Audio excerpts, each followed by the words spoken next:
You're watching Let the Quran Speak. Resisting pornography. We live in an environment where sex sells. It is easily accessible, cheap, and morally acceptable to just do it, as a Nike ad famously says. So it should be no wonder that Muslims too can find it hard to resist the temptation of pornography. What is so bad about pornography? And how can Muslims avoid viewing it, given its prevalence in the West? Here with me to answer those questions, Dr. Shabir Ali, President of the Islamic Information Center.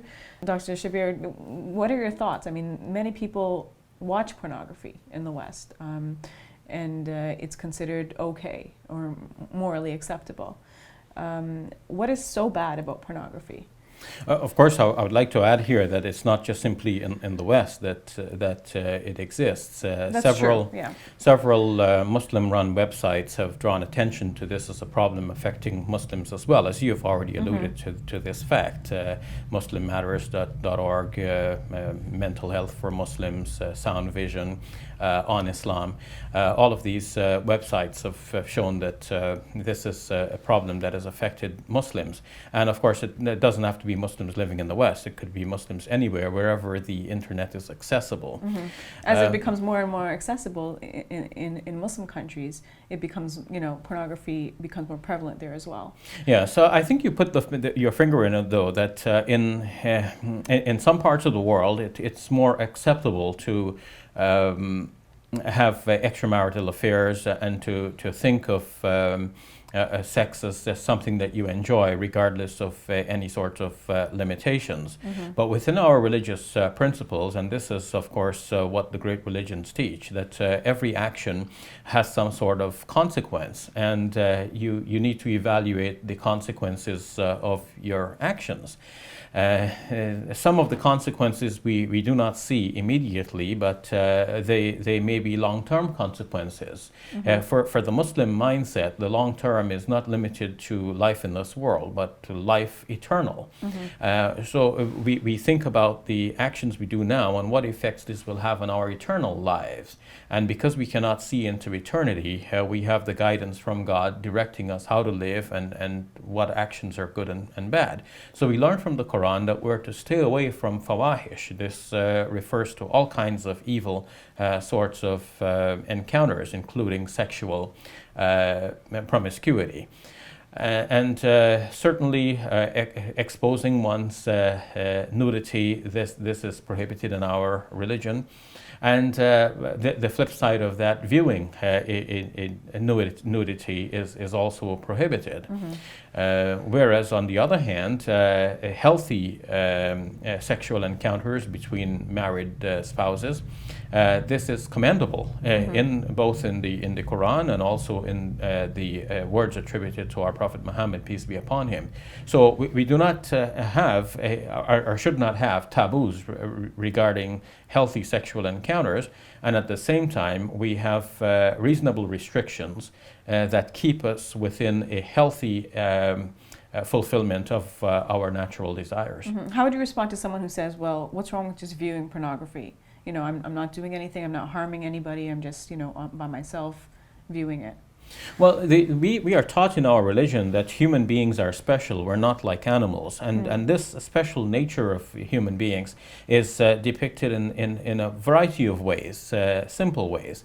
One of the ways is that, for example, animals do not have this sense of shame, in that they will carry themselves, they have fur or hair that protect, or wool that protect their bodies from the harsh environmental conditions, but they feel no shame in exposing their private parts, so that they pass urine or stool anywhere, and in full view of anyone, and of course they also commit their acts of copulation in the full view of the public. Whereas human beings have that inner sense of shame. In the Islamic faith, we refer to it as haya, or modesty. But I guess the question arises because you see nudity all around you, or almost nudity. You see it on billboards. People use women's bodies to sell products, cars, for instance, other products as well. So you become desensitized to it. You don't even have to go and search for it. It's right out there. Yes, and this is part of the problem, because human beings have, we believe, a certain basic sense that people might refer to as conscience, but we in the Islamic faith refer to as the fitra, the natural disposition on the way in which God has created us. We have a natural sense of modesty. And this can be seen far and wide, so that in all cultures, people make a distinction between decent and indecent things. And some may think, well, it's only religion that teaches you morality and decency. That's not true. People basically have this sense of decency regardless of religion, so that even in many modern Western countries where people have largely basically ignored the restrictions of religion, they still live by certain restrictions which are deep-seated in their own minds and in their conscience. They know that you cannot, for example, walk into the office nude. It's not because it will create an uproar in the office and give you unwanted attention, but just because the human being feels a certain degree of modesty, haya, that says, well, we're going to do certain things in private. We're going to use the toilet in private. We don't want an open door toilet here. We're going to have our most intimate acts in private. In a similar way, exposing the body. Even those who might normally, say, expose much of their bodies on the beach, where due to certain cultural conditioning, they now see that as being acceptable. They wouldn't see the same thing acceptable in another situation. So that's because the basic sense of shyness in the rest of the situations prevail, and some other situation here has been created to make people feel that now it is acceptable here. So on the whole, nudity is thought to be, at least total nudity, is thought to be very base. It's below human standards.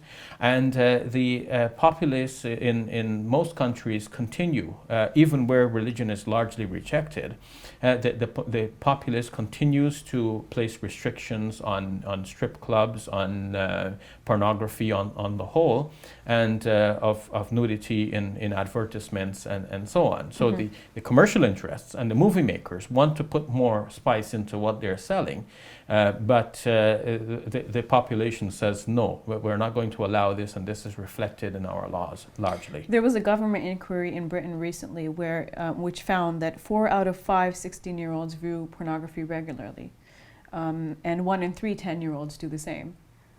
What are your thoughts on this? These are troubling statistics. And I'm sure there are Muslims amongst this number as well. Of course, Muslims are like every other people. They have the same natural desires that everyone has.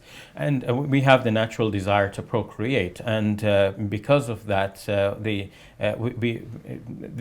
is that allurement that comes with the exposure of the body, especially of the female body.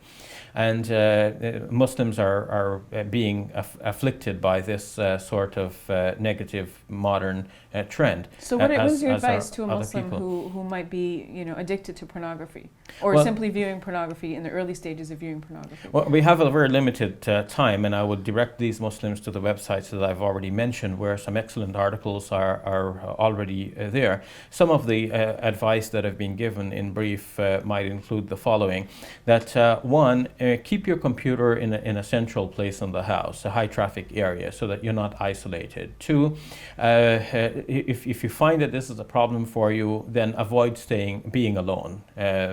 So be with company. And three, have things to do. Because everyone knows the common saying that the empty mind is the devil's playhouse. So you don't want idle mind. Idle mind? Okay. Yeah. So you don't want the idleness and boredom to be your own downfall. Have good things to do. And good things to do on a religious side may be that you go out with a Muslim group to do something beneficial for the community. Join a program. There might be a Feed the Streets program, visit a hospital, visit the prison, to encourage people to have a good outlook on life and to feel better in spite of their obvious suffering. You might join a religious movement like the Tabligh Jamaat and go out so that you're with fellow Muslims and you are being reminded of the life hereafter, of teachings from the Quran and so on. Even aside from religion now, you can do something that is totally what people might call secular, but it makes good use of your time. Take a course, further your education. So you're busy, you have things to do, you have studies and you have exams coming up. You need to stay focused. So this will take you away from these negative things that are out there. Join a gym, take up a sport, play a game, and so on. These are many different things you can do. All right, we have to leave it at that. There's lots more we could have said, but perhaps another time. Thank you, Brother Shabir. You're welcome. We'll take a break. When we return, we answer questions we receive from you, our viewers.